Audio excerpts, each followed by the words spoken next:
Bueno, muy buenas noches. Siendo las 7:08 de la noche, vamos a dar inicio a la tercera sesión en línea de Derechos Fundamentales en el marco de la Constitución. Esta noche me encuentro conectada con el aprendiz Federico de la ficha de AXO 311.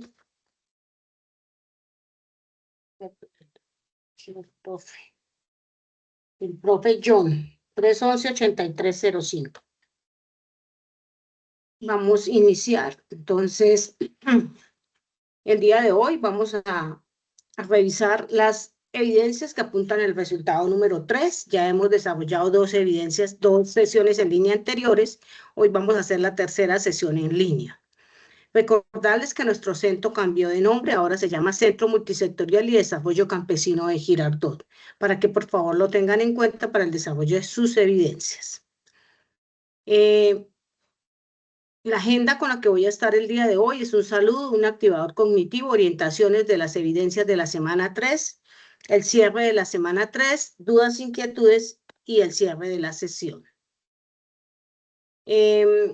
Este es el cronograma como estamos desarrollando nuestra transversal. En estos momentos vamos en la semana 3, lunes 10 de agosto. Hoy estamos haciendo la socialización de las evidencias de la semana 3 y el jueves hacemos la socialización de la evidencia de la semana 4. Esta semana vamos a tener dos sesiones en línea para terminar el 16 de agosto, tener todas las evidencias listas. Esta mañana, en el transcurso de la mañana, tuve reunión con el instructor líder, reunión de equipo ejecutor de formación, donde hablábamos de los aprendices que están enviando evidencias y los aprendices que todavía no han iniciado. Yo le comentaba que ya hice un llamado de atención para que empezaran el envío de las evidencias.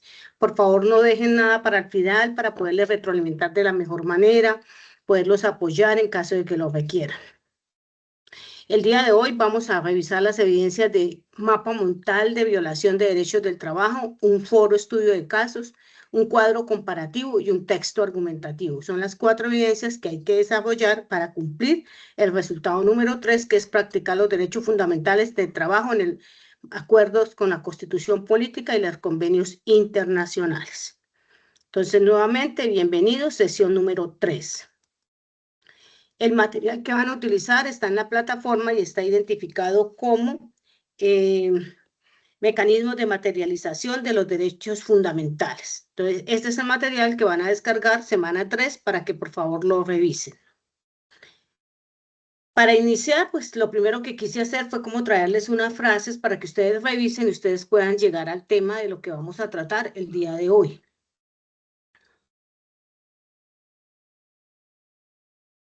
Entonces, acá están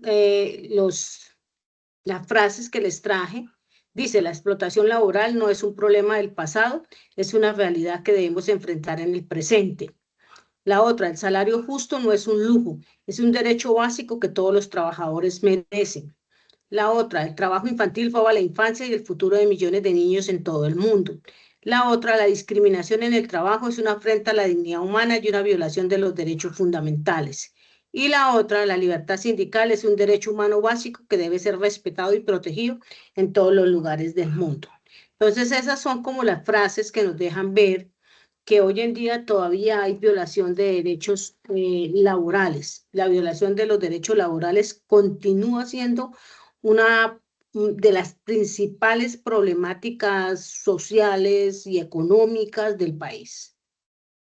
Aunque en la Constitución reconoce el trabajo como un derecho fundamental en su artículo 25 y 53, hoy en día nos damos en cuenta que hay muchas denuncias de violación de derechos laborales. Y si vamos a analizar uno de los principales indicadores de violación de derechos laborales es la informalidad que tiene el país. Acuérdense que hablábamos que en el 2025 alcanzamos una tasa de informalidad del 55,7%. Es decir, casi 13 millones de colombianos están sin acceso pleno a seguridad social, a prestaciones sociales, a protección laboral, entre otros. Y si vamos más allá y analizamos el sector rural, vamos a encontrar que la situación es mucho más grave, ya que podemos encontrar que supera el 84%, la informalidad. También tenemos casos como el que vimos en febrero de este año del empleado de Frisbee, que se quejó de maltrato laboral y humillaciones y quedó registrado en un video cuando estaba atendiendo a sus clientes. Entonces, aquí en este caso es un video que se hizo viral en redes sociales y empezaron a revisarse qué prácticas de cultura laboral se estaban desarrollando en la empresa. Aquí entró el Ministerio de Trabajo y se hizo un cambio de sitio de trabajo al joven y se aprendieron, ¿no?, todos los protocolos del sistema de seguridad y salud en el trabajo que tiene Frisbee, porque pues estamos viendo que no es cosa del pasado la violación de derechos laborales ni el maltrato laboral, sino que hoy en día todavía existe y se ve. Ahora, es también importante revisar cifras, ¿no? Ustedes saben que los argumentos hay que sostenerlos con data o con cifras. En Colombia se reciben miles de denuncias anuales de violación de derechos laborales. Y si vamos a revisar otra cifra que es bastante sensible, es la baja sindicalización en el sector privado. Menos del 5% se están sindicalizando en el sector privado por miedo a represalias, a perder el puesto, a perder la fuente de empleo. Ahora, a nivel internacional, Colombia está catalogada en una situación crítica de violación de derechos laborales. Esto se debe a débil cumplimiento de la legislación laboral, alta precarización del trabajo y limitada capacidad institucional de control. Entonces, estas son como lo que se ve o el reflejo de lo que proyecta nuestro país en cuanto a violación de derechos laborales. Señores, a partir de ahí tenemos instituciones que velan por la no violación de esos derechos laborales, como es la OIT, la Organización Internacional del Trabajo, que es la principal entidad mundial en temas laborales. Aparte de que ella hace acciones para evitar esa violación, como es establecer normas internacionales del trabajo, que nosotros los conocemos como los convenios y que hemos analizado convenios, ella también supervisa en los países que se respete la libertad sindical, la eliminación del trabajo infantil y la prohibición de trabajo forzoso. También hay otras entidades como es la Comisión Interamericana de Derechos Humanos, que es un organismo autónomo de la Organización de los Estados Americanos, encargado de promover y proteger los derechos humanos en América. Aunque no es un organismo exclusivo laboral, sí tiene que ver porque protege derechos como el derecho al trabajo digno, la libertad sindical, las condiciones laborales justas y la protección contra la explotación laboral. Estas acciones que desarrollan estas dos entidades es hacer seguimiento a los países, presentar informes, recibir peticiones y casos, hacer charlas, conferencias y seminarios y visitas a los países. También está la Corte Penal Internacional, aunque es un tribunal que juzga a personas responsables de crímenes graves. En estos momentos ella interviene cuando hay violaciones laborales extremas, como es el trabajo forzoso o esclavitud, considerado un crimen de lesa humanidad, explotación laboral en conflictos armados y la trata de personas con fines laborales. Ese es un caso que se está viviendo fuertemente. Niños desaparecidos, los cuales son llevados a trabajar en condiciones inhumanas. Entonces, esto es demasiado neurálgico el tratar este tema y empezar a revisar la situación que están viviendo muchos niños hoy en día con la trata de personas con fines laborales. Señores, en nuestra constitución política nos deja claro que el trabajo es un derecho fundamental y que toda persona tiene derecho a trabajar en condiciones dignas y justas. También nos deja ver que hay unos órganos de control, que hay unas entidades como son las personerías, procuradurías, defensoría, Ministerio de Trabajo, jueces laborales, entre otros, que se encargan de evitar la violación de derechos laborales y derechos humanos.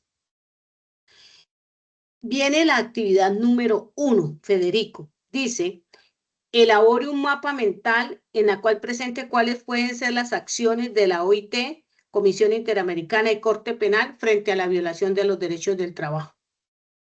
Entonces, si ustedes se pueden dar cuenta, ese mapa mental debe tener un tema central, debe tener unos conectores, que en este caso serían las entidades que les están pidiendo qué acciones hace cada uno. Si ustedes miran mis láminas, yo traté de analizarlas cada una. Entonces, por favor, los invito a revisar las láminas que les van a ayudar muchísimo para el desarrollo de esta evidencia. Dice que es un documento en Word o PDF, si no puede ser un enlace en uno de los software o una de las herramientas digitales que ustedes manejen y subirlo al espacio correspondiente. Evidencia número 1. Federico, ¿está clara la evidencia número 1, ese mapa mental con las indicaciones que yo di? Perfecto. Ese es el 1. Vamos para la evidencia número 2. La evidencia número 2 es un foro, estudio de casos. Pero yo voy a hacer la evidencia para que ustedes después hagan su evidencia con el caso que les voy a asignar.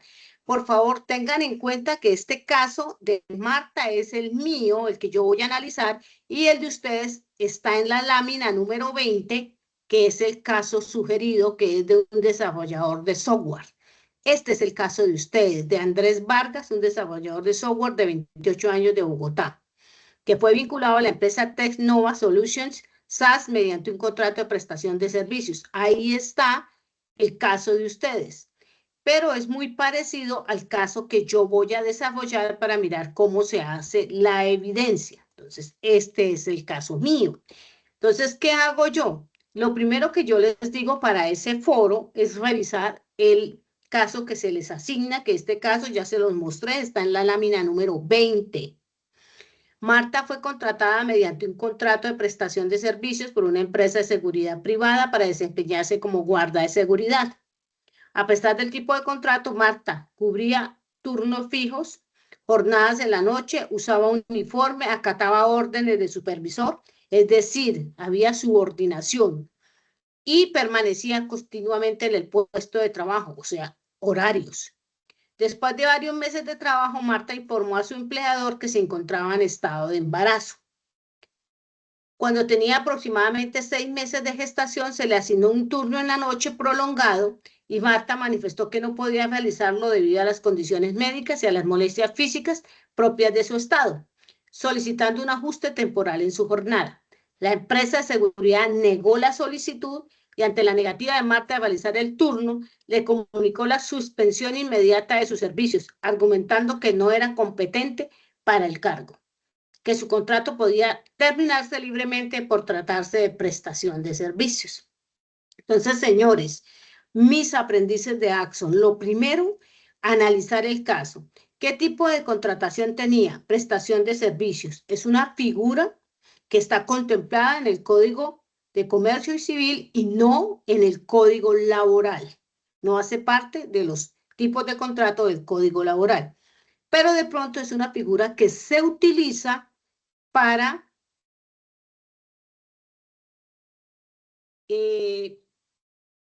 ¿cómo les digo? Para ocultar un contrato de realidad. Entonces, ojo con esta figura, porque lo que estamos haciendo es contemplar que es una contratista, pero en la verdad ella tiene un contrato de realidad. ¿Por qué tiene un contrato de realidad?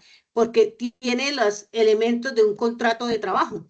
Había una prestación de servicio, había una subordinación y había una remuneración y cumplía unos horarios. Entonces ahí realmente hay un contrato laboral cuando hay estos elementos. Lo primero que ustedes deben hacer es revisar y les preguntan qué derechos fueron vulnerados, o sea, qué derecho le vulneraron a Marta. En este caso, el derecho a la estabilidad laboral reforzada por embarazo, el derecho al trabajo en condiciones dignas y justas, artículo número 25, que ya lo hemos leído, el derecho a la igualdad y no a la discriminación, fue discriminada por estar embarazada, fue violada la Constitución Política en el artículo 13 y 43, el derecho a la salud y a la protección especial de la maternidad, el fuero materno fue violado, le exigen turnos en la noche y ponen en riesgo la salud de la trabajadora. Y el derecho al reconocimiento de una relación laboral real, existente. Aunque figuraba como contratista, esta exigía subordinación, cumplimiento de horarios y dependencia. Constitución Política, artículo 53, y el Código Sustantivo de Trabajo en el artículo 23. Estas fueron las normas violadas y estos fueron los derechos violados a Marta. Lo mismo tienen que hacer ustedes con el caso de ustedes, que es el que se encuentra en la página número 20, les dije, este. Lo mismo, era un desarrollador de software, fue vinculado a una empresa mediante contrato de prestación. Tiene el mismo tipo de contrato que tenía la señora, desarrollaba aplicaciones web, realizaba mantenimiento a sistemas, ahí está. Entonces lo tienen que leer y con este caso van a analizar y van a contestar en el foro cuáles fueron los derechos de los trabajadores que no se cumplen y cuáles sus principales cuantías, cuánto tendría que pagarle por ese despido injustificado. Ahora, y tienen que preparar una cartelera digital. Una cartelera es como un afiche, una cartelera digital donde presenten el incumplimiento de los derechos del caso y unas conclusiones. Esta información será socializada en el foro y debatida en el grupo. Esta es el foro número 2. ¿Qué les voy a calificar? Las respuestas a las preguntas y la cartelera digital y una retroalimentación que le hagan a un compañero. Me explico cómo es la retroalimentación. Yo creo mi tema de debate, Nolfa lo crea, y después puedo entrar al espacio de Federico y puedo retroalimentarle algo con mucho respeto. Esta es la evidencia 2. Federico, ¿quedó clara? ¿O tienes dudas? Listo. Ojo con el caso está en la lámina número 20. Viene la evidencia número 3. La evidencia número 3 es bien interesante porque lo que quiero es que lean una cartilla que se llama Mecanismos. Ahí está, ¿se acuerdan donde yo les dije la temática la temática de la sesión en línea número 3, mecanismos de materialización de los derechos fundamentales? Quiero que lean los mecanismos, que por favor tengan claro qué es una acción de tutela, qué es una acción de cumplimiento, qué es el habeas data, el habeas corpus, qué es un derecho de petición, entre otros. Para revisar cuánto saben, vamos a mirar unos casos. A Carlos no le quieren entregar un medicamento urgente que necesita para su tratamiento médico, a pesar de que el médico lo ordenó. ¿Qué derechos se está vulnerando y qué mecanismo constitucional podría utilizar? Como vemos ahí, Federico, en ese caso, se le está vulnerando el derecho a la salud y a la vida digna. Necesita ese medicamento. ¿Qué mecanismo podemos utilizar para exigir el cumplimiento de ese derecho? La acción de tutela. ¿Cuándo se utiliza la acción de tutela? Se utiliza cuando hay un derecho fundamental que está siendo vulnerado o amenazado y se requiere una solución inmediata. Creo que es una de las características de la acción de tutela, la inmediatez. Al caso de negarle la entrega de ese medicamento, pues le estamos vulnerando el derecho a la salud y a la misma vida, a la vida digna. Ahora vamos a mirar otro caso. Un grupo de vecinos denuncia que en una fábrica está contaminando el río del barrio, afectando la salud, o sea, están botando los desechos al río. ¿Qué derecho le están vulnerando a este sector, a este barrio? y qué mecanismos constitucionales se podría utilizar. Entonces ahí nos damos cuenta que no es un derecho violación de derechos individuales, sino es violación de derechos colectivos, grupos, minorías.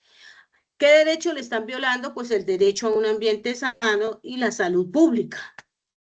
Los olores del río, le pueden dar a usted gripes, malestares, entre otros, brotes, entre otros. ¿Qué mecanismo? Cuando hay violación de derechos colectivos, como el ambiente sano, como el espacio público, como la salud pública, usted puede utilizar la acción popular. Y ese es el mecanismo que usted puede instaurar para solicitar el restablecimiento de ese derecho. Ahora, miremos otro caso.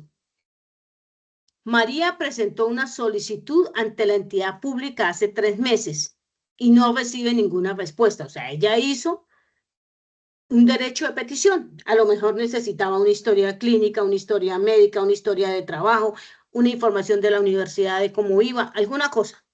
No le dieron respuesta.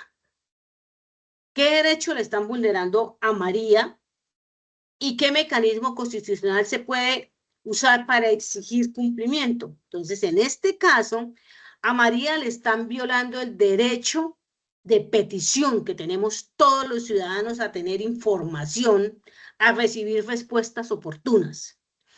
Pero como ella ya pasaron un tiempo, entonces puede utilizar una acción de tutela. Recuerden que yo les dije que esa es para que la respuesta sea inmediata,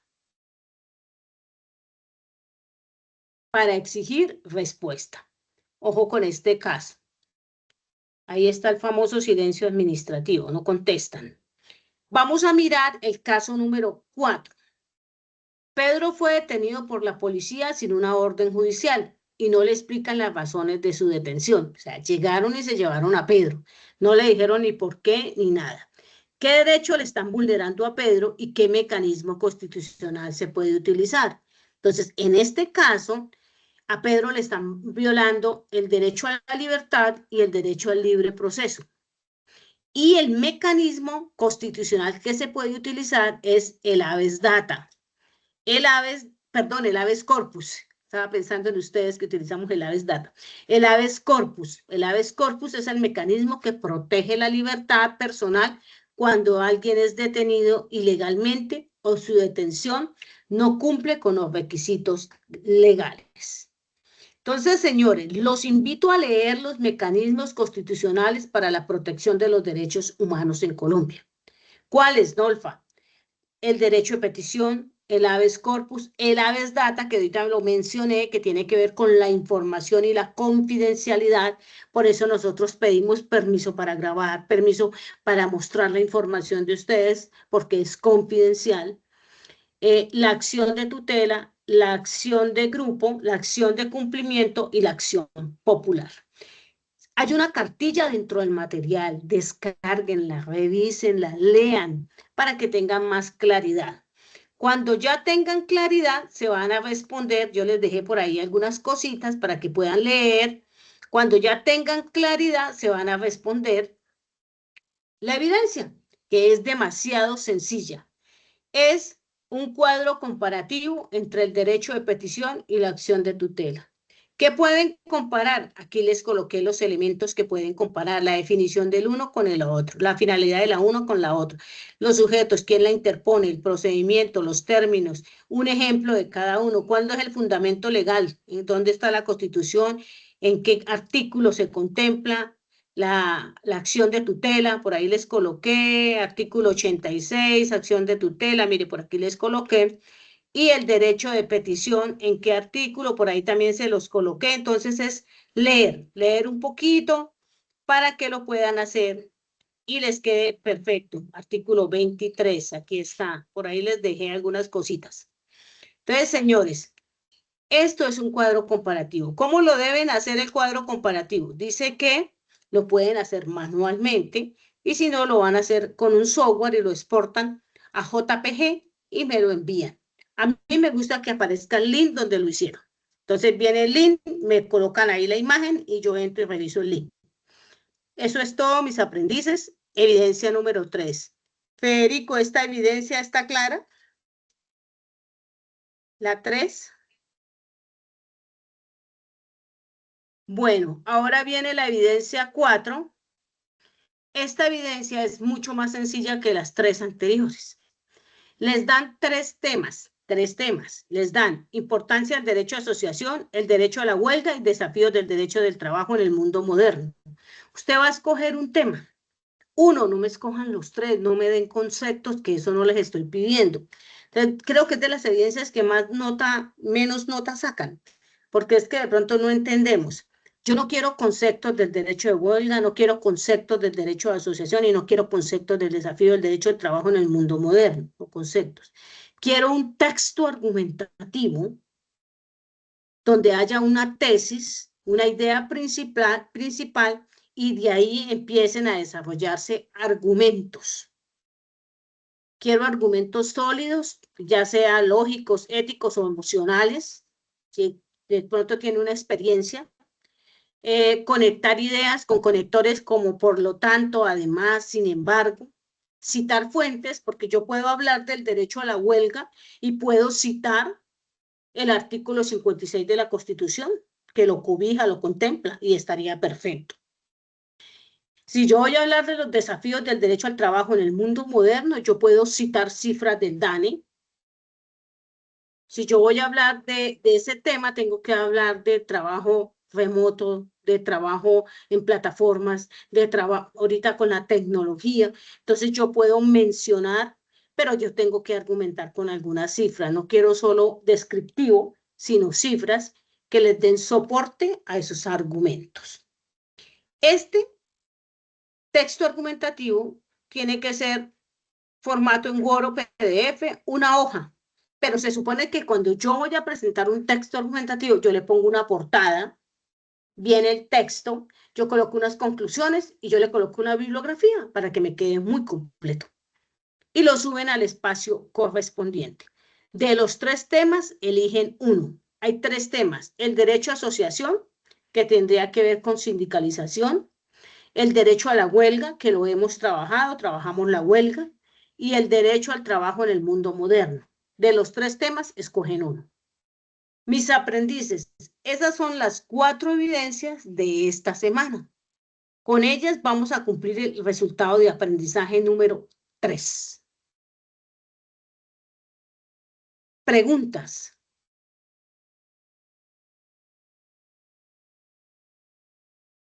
Dudas. ¿Qué les envío? Les voy a enviar, Federico, para que usted me ayude con sus compañeros. Les voy a enviar las láminas, las necesitan, ¿cierto? Que las tengan. Y les voy a enviar el estudio de caso, que también está dentro de las láminas, en la lámina número 20. Si quiere, les tomas un pantallazo a la 20 y se lo coloca y mire, este es el caso que vamos a estudiar. Eso sería todo por el día de hoy. Invitarlos a enviar evidencias. Estuve calificando esta mañana. Solo tengo 2 aprendices con envío de evidencias y sé que son muchos más. Entonces, por favor, motivarlos a entregar evidencias. Esta mañana les hice el llamado de atención, el llamado número 2, lo hice al correo directamente. Entonces, mis aprendices, no esperemos más, enviar evidencias y estar listos para el 16, tener todas las evidencias aprobadas. Los vuelvo a ver el jueves nuevamente para socializar las 2 últimas evidencias. Espero que al jueves ya todos lleven las 10 primeras evidencias resueltas. Si no hay dudas, entonces feliz noche y nos vemos el jueves. Gracias, Federico, por asistir. Feliz noche.